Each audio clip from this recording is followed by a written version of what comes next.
My guest today is Marion Abrams. She's a podcasting coach, consultant, and the mastermind behind the very popular show Spartan Up. Under her leadership, Spartan Up has generated 45 million downloads and views. In this episode, she spills the beans for us and reveals what it took to make the show such a huge success. We talk about download milestones and how to know if you're on the right track, how to spot shady podcast marketing agencies, because unfortunately there are some out there, how to get great guests on your show, how to streamline your podcast production. Enjoy.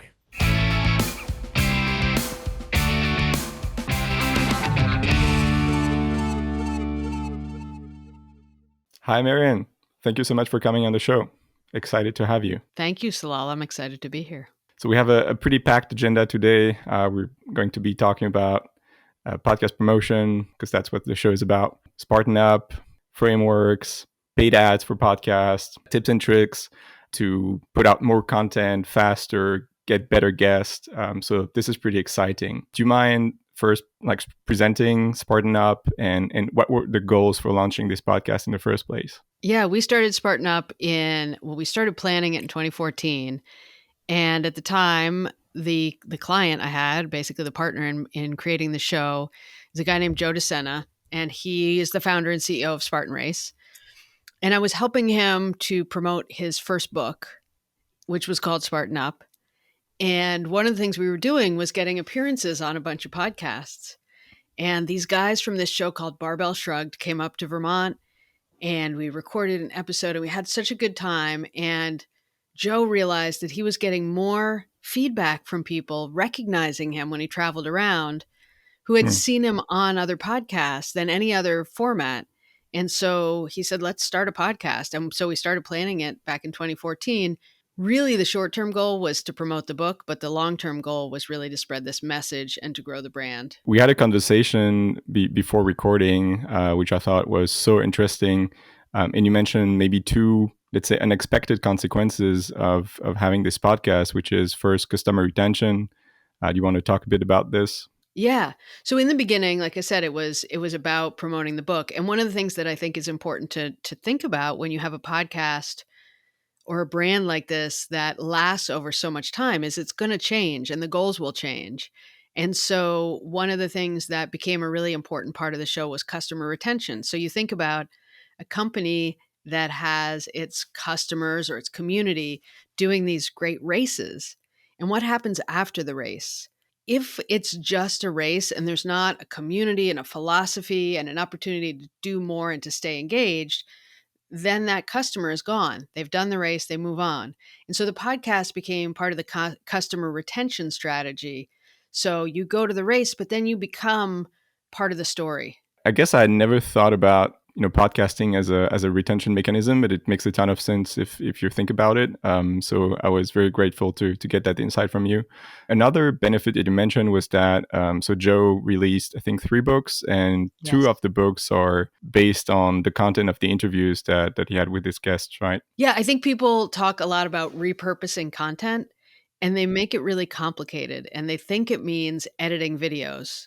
But repurposing content really means just anytime you make use of what happened in those conversations. And so for the host of our show, who's a CEO and building his personal brand and out there speaking, this was like an incredible education, a source of ideas, a source of content and footnotes. And so, yes, we're sharing stuff on social, but also whenever he's interviewed on a podcast, he can say, well, like this person I talked to explained this process or this study or this fact or this personal story. So all of a sudden he's got this huge library of ideas and of sort of like of backup material for all his principles and concepts and philosophies.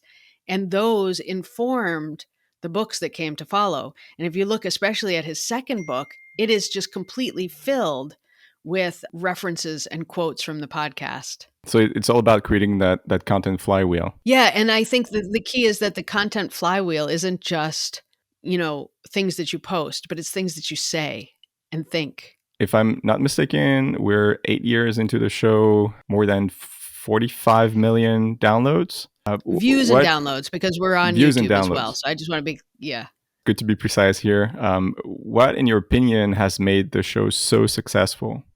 I've been thinking about this. We did a pre-interview a couple of days ago and had a great conversation, and it got me thinking, how would I explain clearly, what are the things that made the show successful? And I realized there were really four things that made the show successful. The first one was that we were willing to do things that nobody else was doing. So, I don't know, I think you might have seen the video I just published about sort of my wrap up. So we had multiple co-hosts, we were traveling. It was very real, very raw, huge variety in terms of scenes, and just we were talking to people in a way that nobody else was doing it. That's number one, is we were different. And then the second one is that we had a really distinct point of view. So our host and all of our co-hosts had really distinct, specific points of view. And it was one that the time was right. It was a message that people really needed to hear. It was a message of resilience and this sort of overall concept that, we need to practice doing hard things like we practice anything in life so that we are ready and more resilient. And so there was number one, being willing to be totally different. Number two, having a distinct point of view and a voice, and one that was, suitable for the time.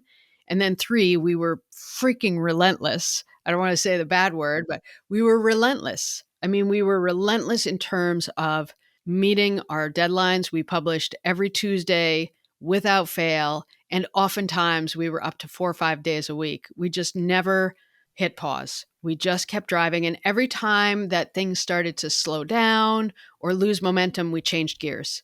And so that's the fourth one, is we experimented like crazy. And so sometimes the experiments were experiments because you try something and it doesn't work.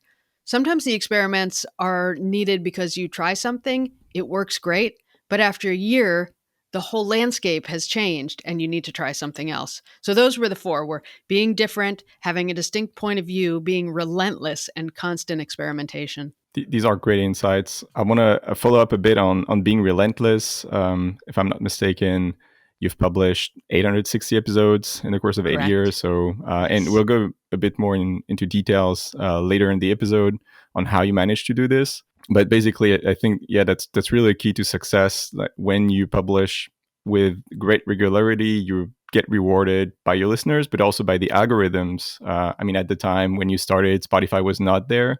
But Apple and Spotify do tend to reward podcasts that publish content regularly, contributes to establishing show authority. Definitely makes a ton of sense. But so you're not just working on the Spartan Up podcast, right? You have your consultancy. You also work with the HubSpot Podcast Network.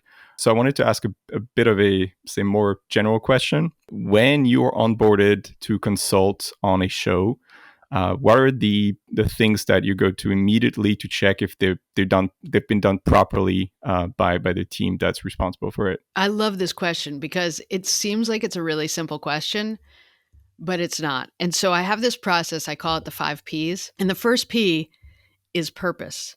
And when I say purpose, people think I mean like, world peace or, to change the dialogue of something. I don't mean that. I mean in a pragmatic way, right? So some people start a podcast because they want to meet people and network. Some people start a podcast because they want to build their email list. Some people start a podcast thinking that they are going to monetize with a CPM-based downloads. Some people start it because they want to have conversations that no one else is having, and it's important. Or they want to serve an existing community, or they want to convert an existing community into customers. So having that conversation about what you are trying to achieve is a really important first step, because you can't really assess whether you've done all the things right until you know that. Having said that, there are a couple of sort of simple ones that I always check. One is titles, right? And so the title, this is right down your alley with what you guys do, but the title and the first line of the description are often the only thing that people see, whether they're a new listener or an existing listener. And so if you start your title with a number, you've already, episode 27, you've already used up half of that really valuable real estate without telling your listener, your potential listener, anything. And if you use a name, that's great if it's a name that your listeners are going to recognize. But if it's not, put the name later in the title. And of course, all the stuff you guys do with search is a whole nother level of that. And then the next thing I really talk to people about is they're open. What are they doing in the first minute? And I mean, really, these are sort of tactical, but really these big things, going back to the four things that made us successful, right? Is we had a distinct voice. And so a lot of that work, people come to me wanting to know, like, should I buy ads, right? And we talked about this in our pre-call, right? So yeah, ads are really important because you can have a great show, and if nobody knows about it, you won't grow. But you have to have the great show. You have to make sure the show is sticky. And so if you think about, even if you have a great show, if it's not one that is prepared for growth, meaning it's not one that when a new listener comes in, they're going to understand right away what they're going to get, how valuable it is, and why they should stay and listen, then you've thrown away all your advertising money. So the first thing you want to do after you get a clear voice is make sure you have your show sticky so that when you do your advertising and new people come in, they're going to listen for that first minute and they're going to decide, yeah, I want to get more of this. Yeah, stickiness, so important. You said it's going to be a bit tactical. I really don't mind that at all, to be frank. And I actually would like to go into detail. What are some tactics that you use to make the show stickier? How do you assess stickiness? You talked about the first 60 seconds. Like, how do you make the first 60 seconds more appealing to a new listener so that they stick around? So a lot of people are really confused about what happens in the first minute of a podcast. And I even see conversations on Twitter, how do you choose your intro clip and that kind of thing? There's really one essential thing that you want your first minute to do, and that's to keep people listening. And so the way I describe it, there's generally three things you want to do. Number one, you want to make sure that people know they're in the right place. And so this is kind of a show level, so that if you have somebody who's a new listener, they get that this is the place they thought they were going to. So they heard about it through word of mouth, or they heard an ad or whatever. You think about it like a business. You saw an ad for this great sneaker store who said they have a custom fit and friendly service. You walk in the door, you want to see a lot of sneakers and friendly faces. You want to know that this is the place for you, right? So number one, show level. Is this the show for me? Number two, with this specific episode, what's the value I'm going to get out of this as a listener? Because if I'm a podcast listener, even my favorite shows, I don't listen to every episode, right? I listen to some episodes. So how do I decide? Well, it's in the title, it's in the description, first line usually, and it's in that first minute of the show. So what's the value to me? And we talked about this before, the 5 Ps. The first P is purpose, right? So the value to me might be, I feel less alone. I worked with a client that has a show for new moms, and we went into their data, and they thought that their show for new moms was valuable because they had educational guests that came on and taught mothers about different ideas, right? It turned out that the new moms just felt alone and overwhelmed. And what they really loved was the two co-hosts who were both moms just getting on there and chatting and telling stories. That was the stuff that performed the best. So the value, be careful when you think about value. It doesn't just mean like information or, value in this case was camaraderie or company or community. So in that open, you're going to do number one, is this the place for me? Show level. Number two, what's the value of this specific episode to me? And so that might be today we're going to talk to Marion Abrams. She's going to talk about how, she thinks about audience building and this will help you with X, Y, and Z. Or it might be, you're going to feel less alone. So those two. And then the third one, the bonus points, is can you engage curiosity? And that's really the key to real engagement. And the way you're going to measure that, we could talk about when we talk about how you look at data. But obviously, that's going to be your average consumption percentage. Are people staying, right? Are they staying through? Yeah, and that's so important for the platforms as well. I mean, they don't really release official information about this, but there's reason to think that in order to assess the authority of a podcast and decide who ranks well on which keywords on the platform, they do look at this data to try and go around, let's not call them scammers, but let's say maybe people engaging in shady promotion tactics and getting a ton of downloads at a cheap price. So it's a way for the platforms to avoid benefiting the scammers and rather pushing the shows that have great stickiness. And I'll just add to that, one of the advantages though of podcasting as opposed to something like TikTok or even getting on YouTube, is that it is less algorithm driven. And so these just really apply not so much for the algorithm, but for sort of human psychology, right? And so you can look at your average consumption, and it will benefit you if you learn these models because they'll help you on the algorithm driven platforms. But even without an algorithm, you still need to appeal to sort of human psychology and what do people want. So talking about podcast promotion, I think this question is going to be very interesting for newcomers and podcast publishers that don't necessarily have a big budget for promotion. What are the tactics that you use or that you would recommend if you had to start a new show and start promoting it without a budget? What are your go-to tactics there? Yeah, I mean, the biggest thing for promoting a show, I guess there's a couple of things if you're going in with no budget. Number one is obviously if you can promote to people who are already listening to podcasts, that saves you the hurdle of teaching them how to listen to podcasts or changing their behavior. So, one of the really effective things that networks do and that some of the big podcasts have done and are doing is buying ads on other podcasts. But if you don't have the budget to buy ads, a couple of things you can do. Number one is you can appear as a guest on other podcasts. There's a couple of things you want to do. If you're doing that to grow your podcast, make sure that that is a part of your kind of body of work that you reference. So if I have a podcast about marathon training and I'm on a podcast asking me about my running career, I'm going to say, this is how I did it. But when I talked to Susie on my podcast, she told me she did this, right? So it's still adding information, but you're making sure that people understand that there's something valuable out there and making that your primary link as well. If what you're really trying to do is grow your podcast, if that's your number one priority, then that should be the top link or the only link everywhere you're mentioning things. Now, that may not be your best strategy for your business, but if you're trying to grow your podcast, so guesting is a good one. Another great tactic is promo swaps. So finding other podcasts that are in your niche, even if they're not in your niche, if they have similar demographics for their audience, there's really no such thing as competition. And really the best thing to do is if you can get yourself in front of their audience and get them in front of your audience and make a trade. So the best way to do that is to do a host read ad. So, make friends, make sure you like each other's shows. And then instead of a mid-roll ad or a pre-roll ad, I would say, hey, listen to the audience building podcast from Voxelize. If you like my show, you're going to really love it because they talk about lots of tactics and, et cetera, et cetera. So a promo swap is a great way to do it.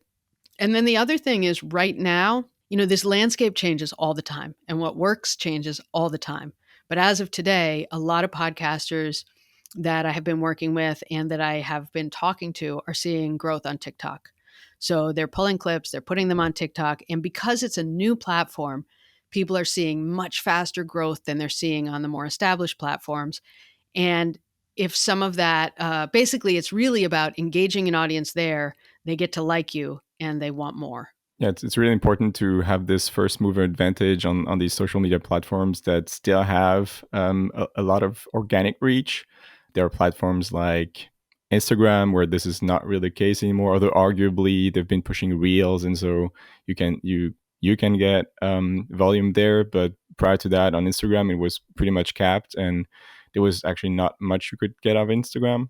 So really, really interesting insights there. Yeah, and by the way, I would say keep even by the time you listen to this, there could be another player. I mean, I saw tremendous growth in Clubhouse, and people kind of like to laugh about Clubhouse and say, "Oh, it's this, big splash that went nowhere."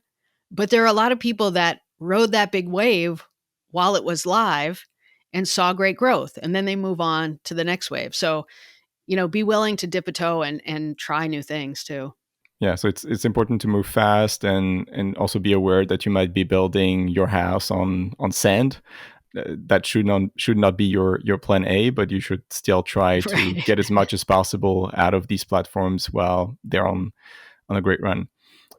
Shortly Yeah. coming back to guesting and promo swaps, what would you say is the threshold in terms of downloads per episode where it starts making sense and other podcasters take you seriously? I don't think there is a threshold. I'll tell you, if you are a brand new show and you have a friend or an acquaintance with a brand new show and you each have 75 downloads per episode, well, if you cross promote, you each might get 10 more or 5 more. If you take that as a percentage of your total downloads, that's significant. Like everybody has to start somewhere, and every new listener is growth. And there's this thing that we used to see when so the Spartan Up podcast was the official podcast of Spartan Race. Well, before Spartan Race, there was a smaller company called Peak Races. And we saw this phenomenon whenever we were promoting races. There was a tipping point. So when nobody's signed up or there's 2 or 3 people signed up, it's very hard to get people to sign up.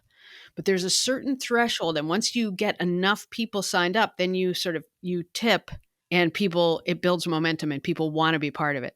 And so it was every race, every year, it was, scratching and clawing to get those first bunch of participants to sign up. And then it would start to run. So, don't be afraid to try everything when you're starting, because you just have to get to that kind of tipping point where the momentum starts to flow. Yeah. So it's about getting to that tipping point, as you said, and getting to a snowball effect. But I guess, for an indie podcaster who is putting most of their time, into production, that means they need to put more time into promotion then, because outreaching to, other podcasters, building that network, getting the trust, the friendships of other podcasters just takes time, right? So what would be your advice in terms of splitting your time between production and promotion in percentage? So we started to talk a little bit about, I have this thing, the 5 Ps, right? The first one is purpose, and that's why are you doing it? What's your end goal, right? Or what's your, at least pragmatically for now, right? First P. Second is point of view. That's your voice, what's unique about your voice, right? Because there might be 20 coffee roasting podcasts, but they're all going to be different. Why is yours different? That's the second P. Third is process. And that's a lot of the stuff like, how are you efficient? How do you choose your guests? How do you produce the show? What's the show structure? All those things, right? The next one is practice. And I think a lot of people overlook that. They think somehow because a podcast is spoken, that if you're good at talking to people, you're good at podcasting. And that is not the case. It is an art, it's a craft, it needs practice. And then the 5th P is promote. And that's because, like we talked about, you can have a great show, but if you don't get it out there, nobody's going to know about it, right? So in terms of a percentage of time, I don't have an answer to that, because it really just, every decision you make with your podcast, with anything in your content strategy, you just got to do this constant balance. What's the result? And what are the resources it takes? And resources are your time, your money, your budget, your staff, whatever that is, right? And so if you don't have the resources to promote, focus on making the show good. And then maybe take a little time and start promoting it. Or maybe you get to a certain level where that's something you can do. And I have this conversation a lot with podcasters who think they need growth. So I was working with a client that has a coaching business, and he was concerned about his download numbers and how they compared. And first of all, his download numbers were a lot better than he thought when he realized what most people are getting, because there's a lot of BS out there, right? And a lot of people exaggerating their numbers. And he was actually doing really well. But when we talked about what that first P was, what was his purpose? And we realized his purpose was to build his coaching business, and that his show was already driving a tremendous amount of business and converting potential customers who came in and had that sort of proof of his value through his podcast. We realized he really did not need to worry about his download numbers. So you asked how much time should be spent promoting. For him, it was almost the opposite model. What he realized was, number one, the podcast was valuable already, but also the content that it was generating for him on LinkedIn and on his other platforms was actually gaining him new clients. And it didn't really matter if that content was driving people back to the podcast. It was just as valuable that the podcast was driving them or creating the content for LinkedIn and these other platforms. Interesting. You mentioned he was getting a decent number of downloads, although he thought he was not doing that well. And there's a lot of, let's say, misinformation out there. People may be inflating their numbers. Do you, without naming the client, do you mind sharing maybe these numbers to give a realistic idea of? I think this client was getting about 10,000 downloads a month. that's legitimate. That's very legitimate. I had one podcaster I worked with, and she was getting about 10,000 downloads a month, but only about 200 per episode. And we realized it was the back catalog. So there's another tactical thing. So the back catalog means that she had a ton of old episodes, and people were continuing to discover that content because it was evergreen, right? So it continued to be valuable information. And so I was recommending tactically for her that she change to a hosting platform that allowed her to do dynamic content insertions so that she could put her messages and actually get the value of that whole monthly download catalog instead of just the value of the new episodes that were coming out. Yeah, I think I read that number somewhere. I think it was on Pod News that about 50% of downloads are back catalog downloads. Sorry, but you can't say 50%, or I mean, for any show, the number of back catalog downloads is going to depend on how big the back catalog is and whether it's evergreen content. True. I mean, for news, obviously, it doesn't make a ton of sense to listen to Right. from episodes from And if you're a 2 new years ago. podcast and you only have 10 episodes, there's not a lot of back catalog. But so assuming your content is evergreen, it does make a ton of sense to invest the time in having great metadata, for example, for these episodes, episode titles, episode descriptions, because you're going to get additional downloads without additional work, right? You've already put in the work, recording, post-producing. So you might as well, finish up, polish it, and maximize the number of downloads that you can get out of it. Have you done an episode about that? Have you done an episode yet just talking about really what your tool can do in terms of helping people with that metadata and the SEO within the podcasting apps? We have an episode, I think it's episode 3. I might have to correct that, where we talk about the biggest mistake podcast publishers make about their metadata. I definitely recommend listeners to check that one out. You mentioned metrics and the number of downloads.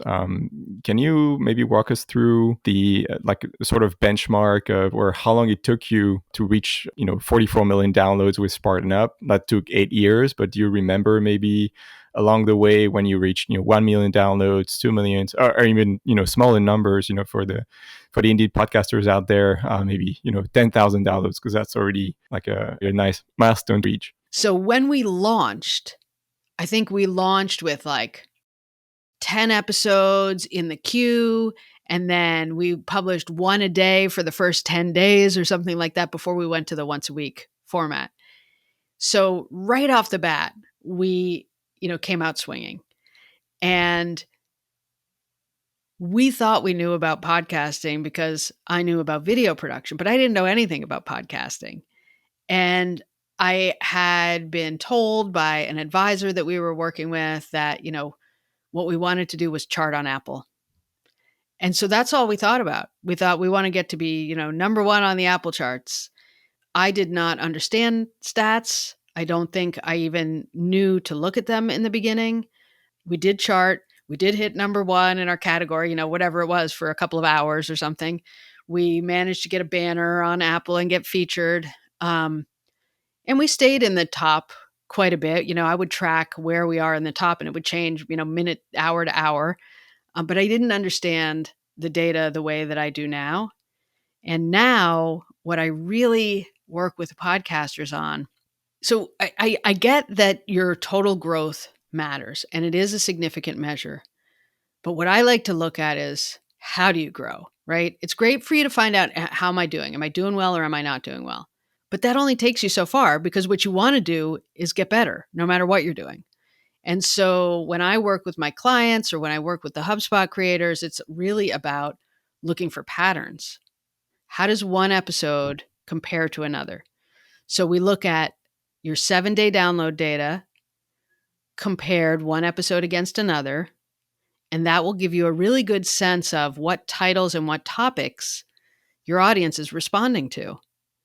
And then we'll look at your average consumption data, and that will give you a sense of, again, once people come in for the idea, are you executing on that idea well? So are people staying? And then if you do publish on YouTube, that gives you access to a whole nother level of data. If you have high enough numbers, you can see it in your average consumption graph, right? Every average consumption graph, it starts at a high point. There's an abrupt drop. And then for a podcast, it generally pretty much flattens out.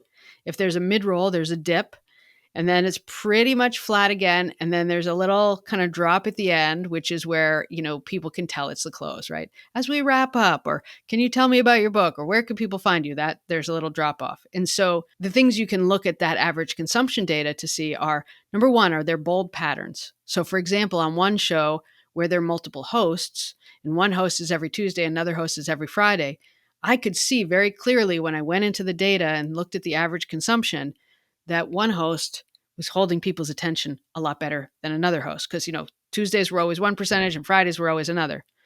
I've seen similar, a lot of people do, one day they do an interview, one day they do a solo episode, or they have a theme. So looking for patterns is where you can find the information that will help you grow your show and improve your show. And back to the idea we talked about what do you need to do in the open, you also, no matter what, there's going to be that significant drop at the beginning, because all of us, when we listen, you click, you listen a little bit, and sometimes it's just not the right show. And that's okay. You don't want the people that are looking for something else. So some people will always leave, but how do you reduce the number of people that are leaving in that first bit? And then how do you reduce the number of people that are leaving? But then also, how do you, once they decide to stay, are they staying the whole time? Makes sense. So I have the graph that you mentioned pretty clearly in my mind, but I'll make sure to add this to the show notes, just so that people who are not too familiar with looking at metrics, podcast metrics, can also see what you were talking about just now. I really get what you're saying, that it's not about growth for growth, and Oh, no, it is about growth for growth. I'm not saying that. I'm saying growth is really important. But what I want to do is tell you how to grow, not whether or not you grew, right? I mean, unless you're selling CPM ads, the number of downloads, it's a great measure. You want to grow. But what I'm saying is I want to help you to grow, not to tell you you either failed or you didn't fail, right? You succeeded or you failed. That information is not that useful to you. The information that you can find through this pattern, that's how you grow, right? That's what I'm trying to say. So I guess what I'm trying to get at is, in your work, in your consulting work, is there a pattern that you've seen when it comes to the shape of a podcast audience growth curve? Is it like a hockey stick where it flattens out for a long time?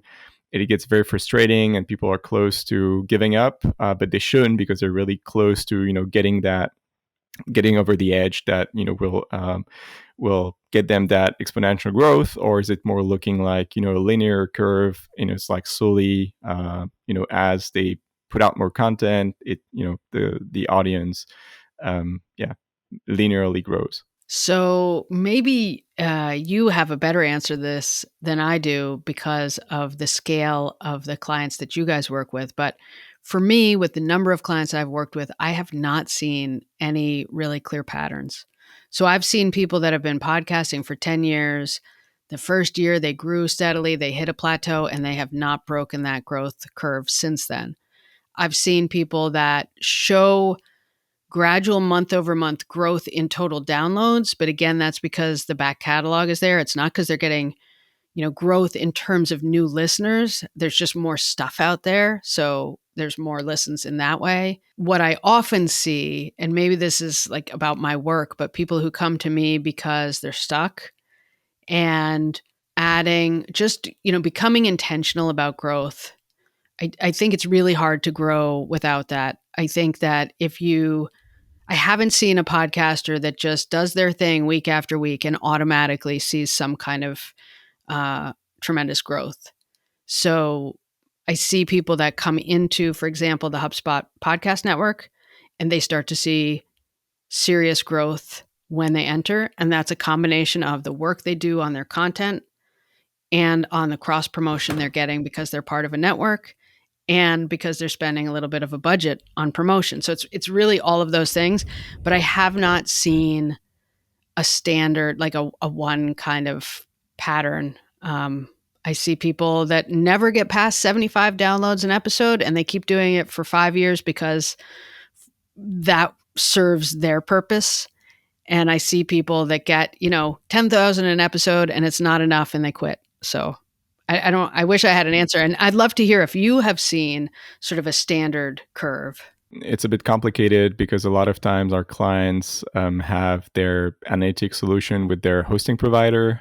So we do, get from time to time get access to that data, and we are actually going to release an analytics solution very soon.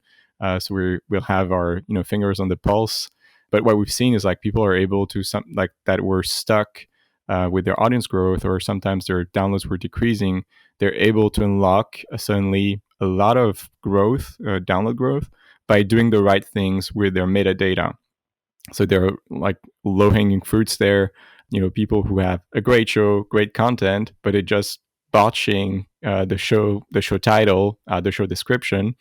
And once they start, adding the right keywords there, it just, can put them at the top of the charts very fast, and that can unlock growth in a very nonlinear fashion. So yeah, that's kind of our experience with that. I love to hear that. And I think, that probably relates to podcast growth too, in that now people, the general public, understand that a podcast is a place to find a specific type of content they're looking for. And the search engines understand that, they include podcasts in search. So that makes a lot of sense. And it's probably something I should be looking at more closely. I mean, I do recommend your service to all my clients, but I probably haven't spent enough time with it. I should probably learn it a little better. We talked about promotion swaps, guesting. Let's talk a bit about paid ads, paid promotion for podcasts. You've done that quite a bit with Spartan Up. What channels have you tested, and which is the one that has worked best for you? So the one thing I want to be clear about is that we've been doing this since 2014. And if you know anything about paid ads, or you know anything about social media, especially paid social, is that change is constant. So I could tell you about things that worked well 7 years ago, and that information is totally irrelevant now. The key is just keep experimenting. I suspect a lot of people say that paid social doesn't work. I wonder how many of them have really done a specific targeted campaign, really utilizing the deep information that's available. For example, there are things you can do where you can set the pixel so that only people who, it's targeting people to spend a certain amount of time on the page or something like that. That would be a listen, right? So I think if you can really dig deep, I still suspect there's potential for somebody who's really good with paid social. I think buying ads on other shows is the simplest win. Just make sure that your show is ready to receive and sticky, and make sure you have a good sense of your messaging. I think some great advice I've heard from the Podcast Advertising Playbook. So a piece of advice I've heard on Podcast Advertising Playbook, which I think is great, is don't give up too soon. So with any social media campaign, you're going to do A/B testing. You don't say this doesn't work just because one ad doesn't work. And so her point is do the same when you're advertising on podcasts. Really start to hone in on your messaging and a good fit with the show that you're advertising on. So, stick with it until it works. Do some testing to find out how the messaging works. But I think buying ads on other podcasts. The other thing is just being innovative. I mean, the thing that got us the biggest spike in growth for Spartan Up was when we did a massive event. Now, I realize that an event of that scale isn't accessible for most shows, but I would just say thinking about, how to harness your unique assets and your unique relationships and your unique message to find growth. The key really is thinking about where are your listeners, right? And the obvious thing is that they're listening to podcasts. So those are the easy ways to find them. Buying ads on places that play podcasts, like Castbox or Overcast, those places. Buying ads on other podcasts. But also, if you have a podcast about colored pencils, well, then you might find a way to coordinate with art shops, so thinking about how you can connect with the real world where your audience might be is also can be a great unlock. And that was our biggest spike in growth from an intentional campaign, was when we did that. Yeah, I'd like to hear a bit more about this event and how it contributed to growing the podcast. Because you're right, it's not the right thing for every podcast publisher out there, especially for indies. But we also want to cater to an audience of broadcasters. So I think this is very valuable advice for them. Yeah, so what we did was we created an event. We called it the Spartan World Media Fest. And Spartan Race has a big event annually, their world championships. At the time, they were in Tahoe, and athletes are coming from all over the world. And so what we did was we invited 100 podcasters who were in either leadership, resilience, or fitness or wellness. And we created this event where they were mixed with Spartan athletes, with sponsors, with thought leaders, but most importantly, with each other. And of course, with our hosts. We had multiple hosts that we mixed into this.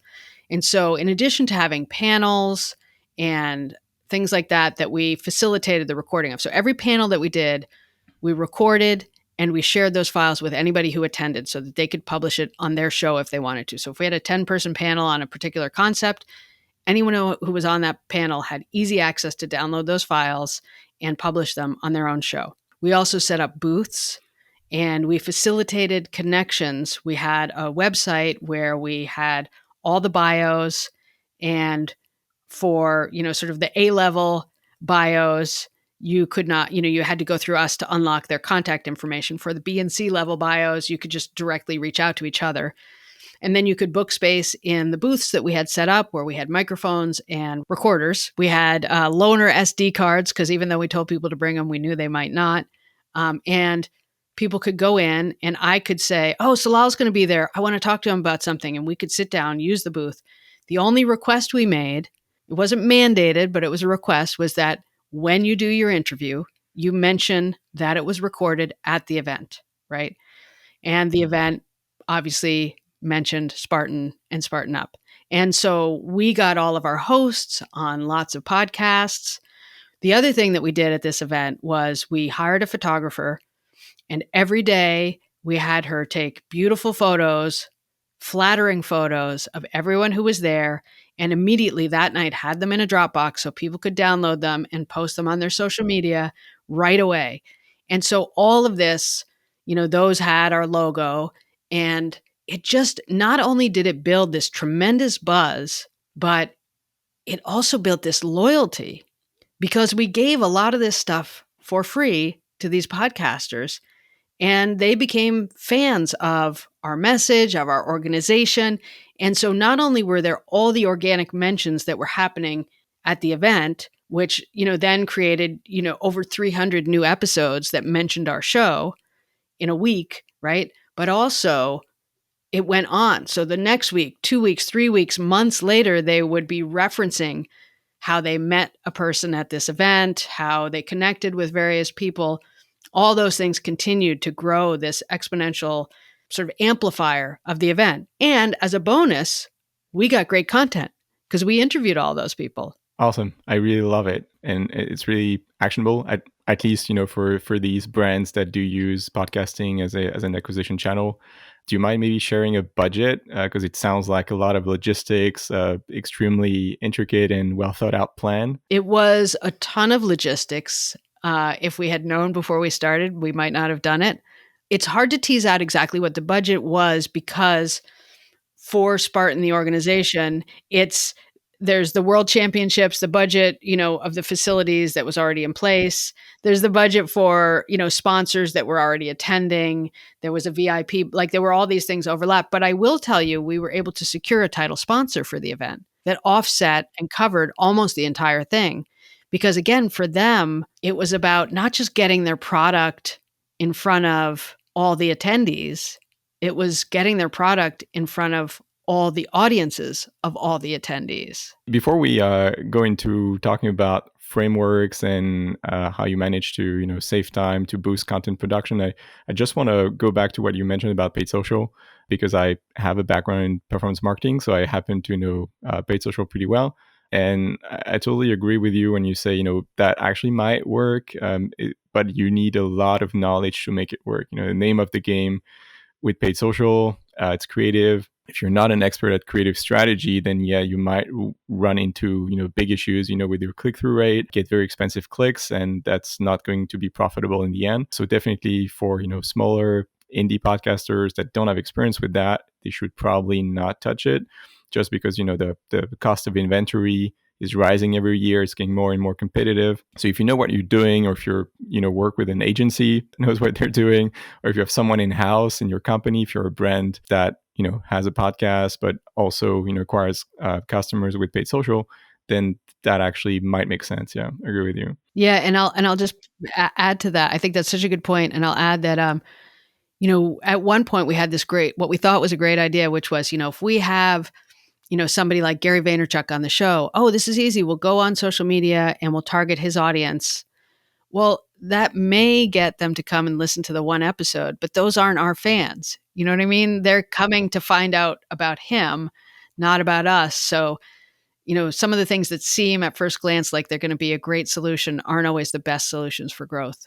Right. So and we're going to talk about, tips to get great guests after that, but it does make sense, right? They're Gary Vaynerchuk fans, not necessarily Spartan Up fans. You will get those people that are at the intersection, if you draw a Venn diagram of like Gary Vaynerchuk and like people who like to run in the mud. What we found with that was that, that oftentimes they were disappointed, because especially if it was someone with fame in a very specific arena, their fans knew them so well that they didn't really like the questions we were asking in our context. They wanted that like very deep, very specific conversation. And so oftentimes we would get a negative feedback around when we tried to do that. Oh, that's interesting. So maybe because for an audience that already knows the guest really well, the questions were too superficial? Right. Yeah. Okay. Whereas for our audience, they were great because they were being introduced to this person for the first time. Makes total sense. So let's talk about frameworks now. 860 episodes in 8 years. That, if my math checks out, that's about an episode every 3 days on average. You talked about batch recording, so that's one of your secrets to putting out so much content. Is there another maybe, standard operating procedure that you're using to make sure that you produce content regularly? Yeah, there were a couple things. I mean, one is batching content. And I'll tell you, the reason batching content can be really important is in a scenario like Spartan Up, where the host, or at least one of the hosts, is the founder and CEO of a company, right?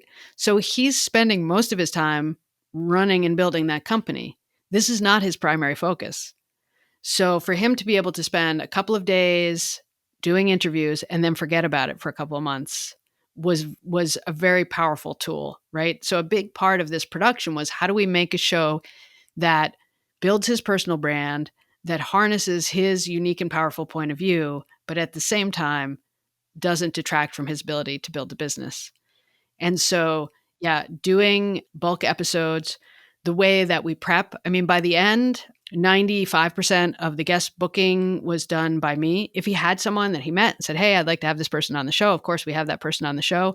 But mostly I was doing the research to find people that I felt were aligned with, the kinds of things that we wanted to talk about, and frankly, would be fun for him to talk to, that would make a great conversation that our audience would enjoy.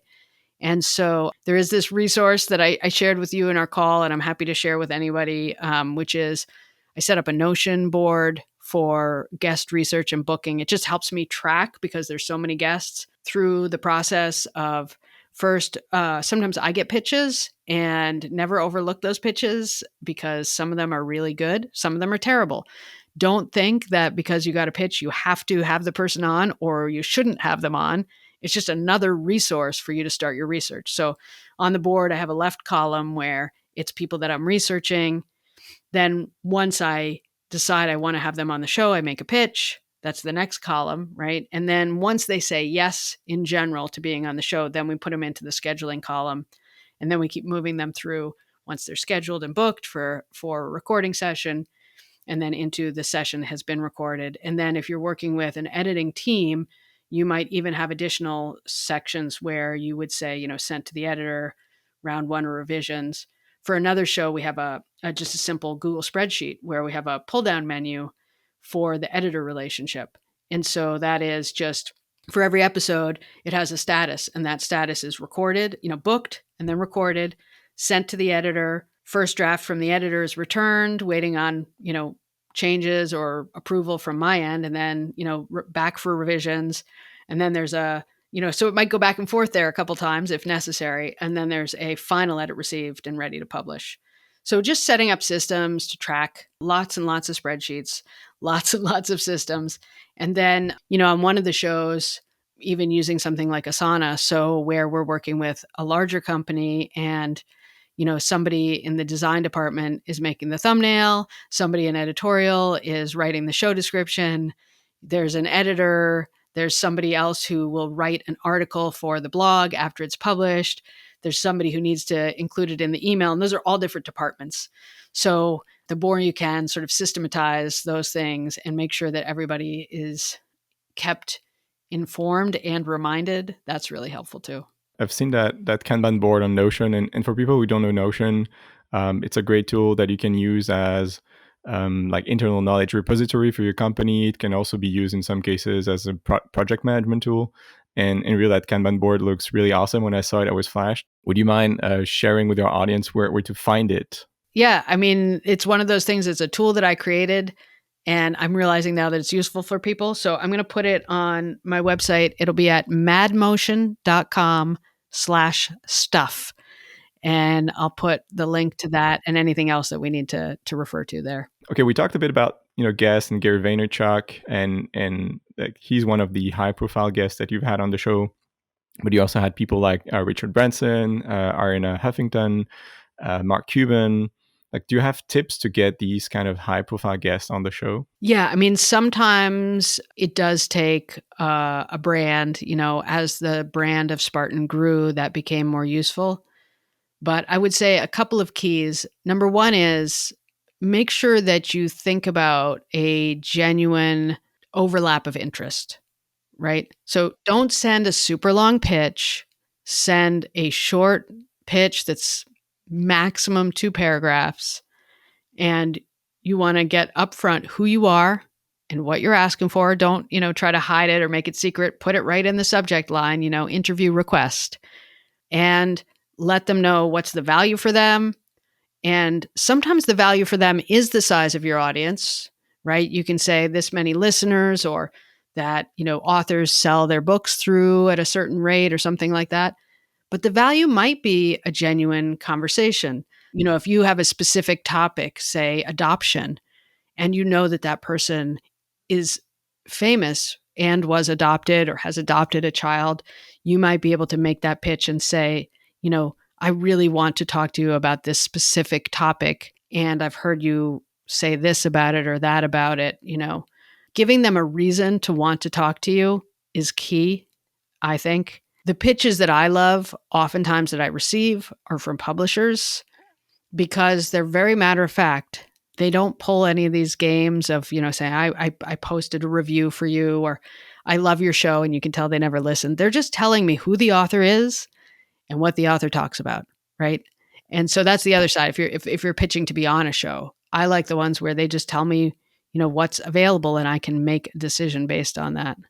But of course, never be afraid to cold inquiry. I'm always amazed how many authors respond to that. Maybe not super famous people, but authors that have a good following and are well respected in their field. If you can make an inquiry and say, hey, this is why I want to speak to you, and this is what we talk about, just even through website forums, you'll often have good luck with that. Makes sense. So it's about making sure that there's an overlap in the values. I can totally see how, someone like Gary Vaynerchuk or someone like Mark Cuban totally love, the idea of having a podcast about resilience. So that, totally makes sense. It is also about maybe hinting at the fact that, so you're going to ask them questions that they usually don't get asked as well, right?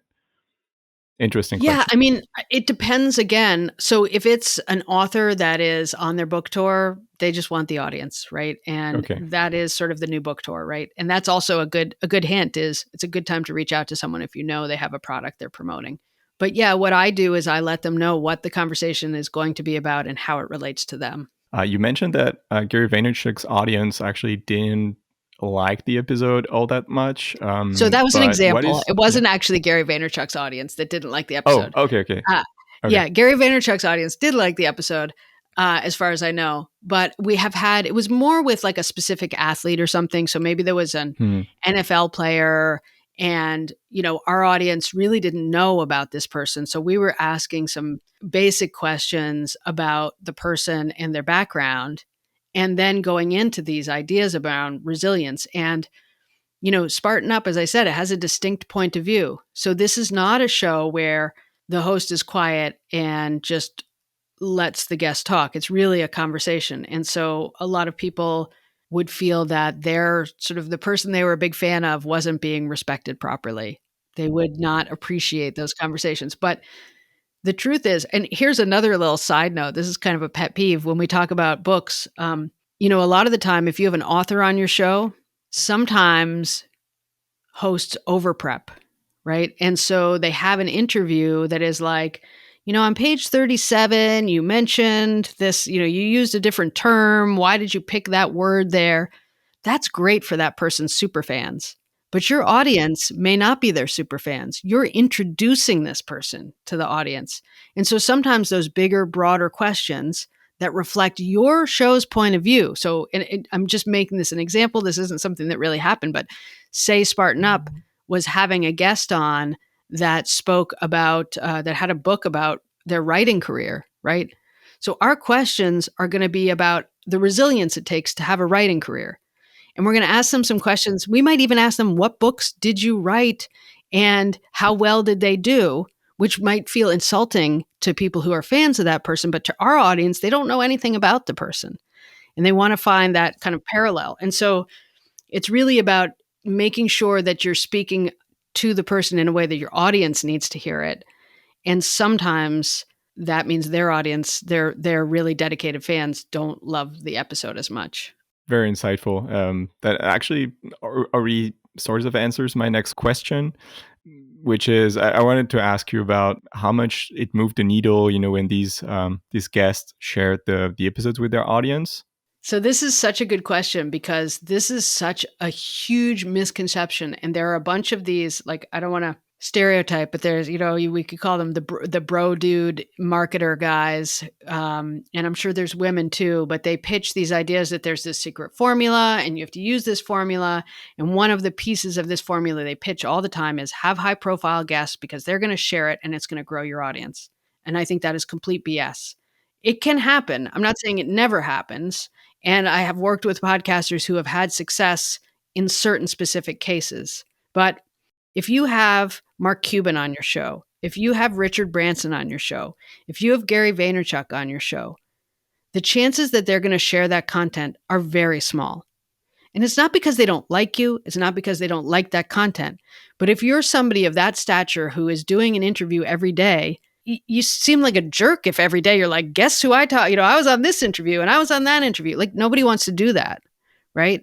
So the chances that they're going to share your content, and also, they may have a specific marketing team, a personal branding team, whether this aligns with their schedule, with their priorities, with their themes, they're probably not going to share your episode, right? If they're that big. So first of all, that's a huge fallacy. The people in the middle tier are where it's gold because the people with a very small audience, they'll share it like crazy, but their audience is so small, you don't get as many people from it. But those middle tier people who will share it with their whole audience and have a decent sized audience, those are where we saw the most growth. The thing that the big name people do for you is they're kind of a treat for your audience. And they also give you credibility so that you can book other great guests in the future. What I gather from what you're saying is if you want to make the interview interesting for your own audience, then you got to ask questions that will probably, stunt the potential of this episode when it's shared with the guest audience, right? I disagree with that. I'm just saying that's not irrelevant. They may or may not, but it's just not an automatic. What you were saying about tips about, having a high profile guest on your show to increase your audience, I tend to agree with you that might be overvalued, let's say, or those marketing bros tend to push this kind of tips when they're not that effective. There's one exception though, if that person is pretty well known and for a fact, and you can check that with Voxelize, for example. Sorry for the shameless plug, but you could actually check the search volume for a given name, and if that person is searched a lot in the listening apps, Apple Podcasts, Spotify, then you might be able to piggyback on that search volume by adding the name of the guest in the episode title. But that's just a small tip. That used to be a huge strategy, right? And there were people that would have shows that ranked for certain names better than the person ranked themselves, just because that was the sort of how open the field was at that time. It's not as open now.